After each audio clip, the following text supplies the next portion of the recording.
Baiklah, Assalamualaikum warahmatullahi wabarakatuh. Perkenalkan, nama saya Nelia Tri Agustina, NIM 241186206148. Baiklah, di sini saya akan menjawab pertanyaan soal UTS yang mana dosen pengampu itu Bapak Abduluddin. Di sini saya akan menjawab pertanyaan, di mana pertanyaan yang pertama itu adalah jelaskan pengertian dan ciri-ciri belajar dan pembelajaran. Jawabannya yaitu, belajar dan pembelajaran adalah dua konsep yang saling berkaitan namun memiliki fokus yang berbeda. Berikut penjelasannya. Yang pertama itu ada pengertian belajar. Belajar adalah suatu proses internal yang kompleks dan aktif yang dilakukan oleh individu untuk memperoleh perubahan yang relatif permanen dalam tingkah laku, baik dalam aspek kognitif, afektif, maupun psikomotor. Perubahan ini merupakan hasil dari pengalaman, interaksi dengan lingkungan, latihan, dan pemahaman. Adapun ciri-ciri belajar itu yang pertama ada perubahan tingkah laku.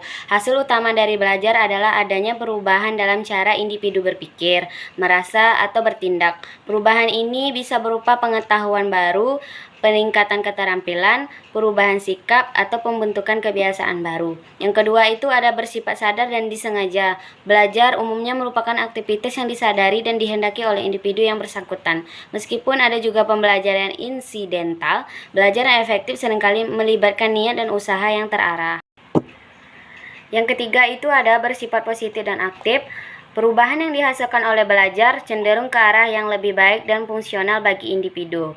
Proses belajar juga menuntut keaktifan individu, baik secara fisik maupun mental, dalam mengolah informasi dan pengalaman. Yang keempat itu ada bersifat permanen atau relatif. Perubahan yang terjadi akibat belajar diharapkan bersifat menetap atau setidaknya bertahan dalam waktu yang cukup lama, tidak hanya sementara. Yang kelima itu ada bertujuan dan terarah. Kegiatan belajar biasanya memiliki tujuan yang ingin dicapai, sehingga prosesnya terarah untuk mencapai tujuan tersebut. Yang terakhir itu ada mencakup seluruh aspek individu. Belajar dapat mempengaruhi berbagai aspek dalam diri individu, termasuk pengetahuan, pemahaman, keterampilan, sikap, nilai, dan bahkan kepribadian. Baik, yang kedua itu ada pembelajaran.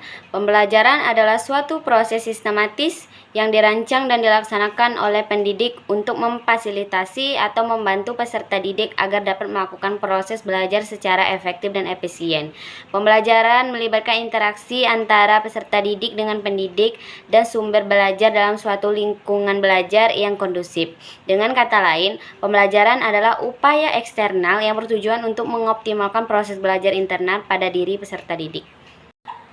Ciri-ciri pembelajaran itu yang pertama ada upaya sadar dan disengaja. Pembelajaran merupakan tindakan yang direncanakan dan dilakukan secara sadar oleh pendidik dengan tujuan yang jelas. Yang kedua itu ada memfasilitasi belajar siswa. Fokus utama pembelajaran adalah bagaimana cara agar siswa dapat belajar dengan baik dan mencapai hasil yang optimal. Yang ketiga itu memiliki tujuan yang jelas. Sebelum proses pembelajaran dilaksanakan, tujuan pembelajaran yang ingin dicapai harus ditetapkan terlebih dahulu. Yang keempat adalah terstruktur dan sistematis. Pembelajaran biasanya dirancang dengan struktur dan urutan yang logis, meliputi pemilihan materi, metode, media, dan evaluasi. Yang kelima itu ada melibatkan interaksi. Pembelajaran melibatkan interaksi antara pendidik dengan peserta didik, serta interaksi antar peserta didik. Komunikasi dua arah menjadi penting dalam proses ini. Yang keenam itu ada menggunakan metode dan strategi. Pendidik menggunakan berbagai metode dan strategi pembelajaran yang dianggap paling efektif untuk mencapai tujuan pembelajaran. Yang ketujuh itu ada memanfaatkan sumber belajar. Pembelajaran memanfaatkan berbagai sumber belajar yang relevan untuk memperkaya pengalaman belajar siswa. Dan yang terakhir itu ada dilaksanakan dalam lingkungan belajar.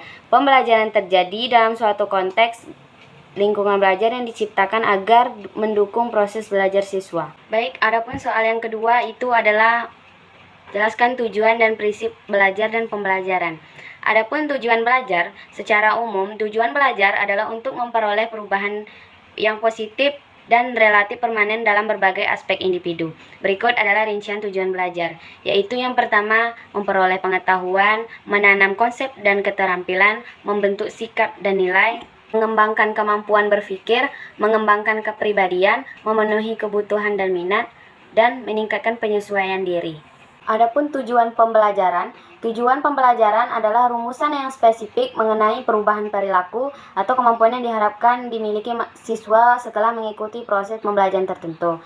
Tujuan pembelajaran berfungsi sebagai yang satu, terarah dan fokus, yaitu memberikan panduan yang jelas bagi guru dalam merencanakan dan melaksanakan kegiatan belajar mengajar. Yang kedua itu ada standar keberhasilan, menjadi tolak ukur untuk menilai efektivitas pembelajaran dan pencapaian hasil belajar siswa. Yang ketiga itu ada panduan pemilihan materi dan metode, yaitu membantu guru dalam pemilih materi, strategi, dan metode pembelajaran yang relevan dan efektif.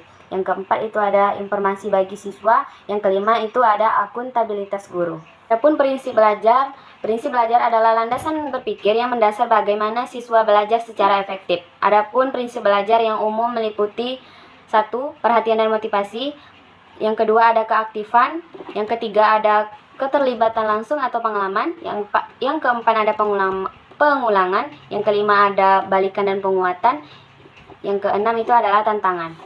Adapun prinsip pembelajaran yaitu yang pertama berpusat pada siswa. Pembelajaran harus memperhatikan kebutuhan, minat, dan karakteristik siswa. Yang kedua itu ada interaktif. Proses pembelajaran harus melibatkan interaksi aktif antara guru dan siswa serta antar siswa dan siswa. Yang ketiga ada holistik. Pembelajaran harus mengembangkan seluruh potensi siswa, yaitu kognitif, efektif, dan psikomotor. Yang keempat itu ada otentik.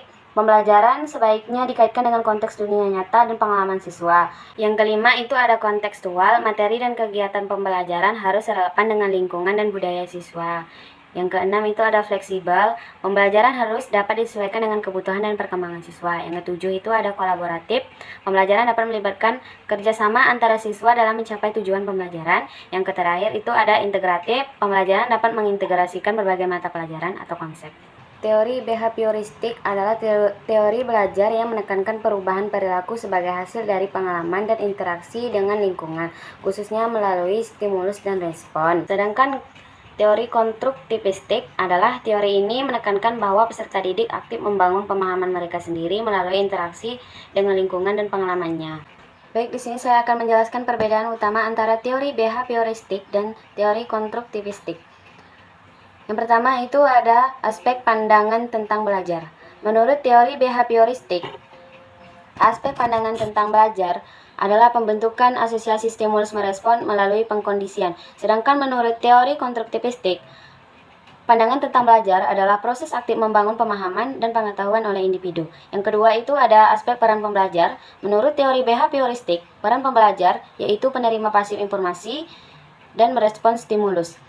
Sedangkan menurut teori konstruktivistik, peran pelajar adalah belajar aktif membangun makna dan menginterpretasi informasi. Yang ketiga itu ada aspek fokus utama.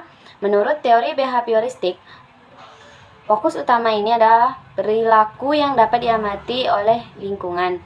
Sedangkan menurut teori konstruktivistik, fokus utama itu adalah proses mental internal, pemahaman, interpretasi, dan pengalaman. Yang keempat itu ada aspek peran pendidik. Menurut teori behavioristik, aspek ini adalah pemberi stimulus dan pengontrol proses belajar. Sedangkan menurut teori konstruktivistik, peran pendidik ini adalah fasilitator, pembimbing, atau penyedia sumber belajar. Yang kelima itu ada proses belajar. Menurut teori behavioristik, aspek ini adalah linear, bertahap, menekankan pada latihan dan pengulangan. Sedangkan menurut teori konstruktivistik, proses belajar itu adalah spiral, dinamis, menekankan pada eksplorasi, penemuan, dan refleksi. Yang keenam itu ada aspek motivasi. Menurut teori behavioristik, aspek ini adalah berdasarkan penghargaan dan hukuman dari luar. Sedangkan teori konstruktivistik, aspek motivasi ini adalah berdasarkan ingin tahu, minat, dan pemahaman. Yang terakhir itu ada aspek evaluasi. Menurut teori behavioristik, aspek ini yaitu berbasis pada hasil yang terukur atau tes objektif, observasi, atau perilaku. Sedangkan menurut teori konstruktivistik, aspek evaluasi adalah berbasis pada pemahaman, proses berpikir, dan kemampuan.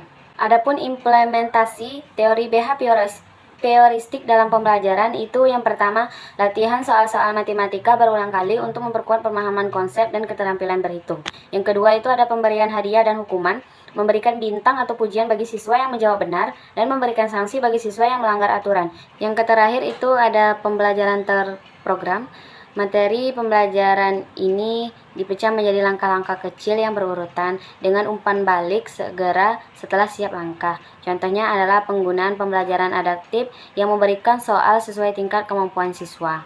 Adapun implementasi teori konstruktivistik dalam pembelajaran itu yang pertama ada pembelajaran berbasis proyek, atau siswa bekerja dalam kelompok untuk menyelidiki dan memecahkan masalah nyata, menghasilkan produk atau presentasi sebagai hasil belajar.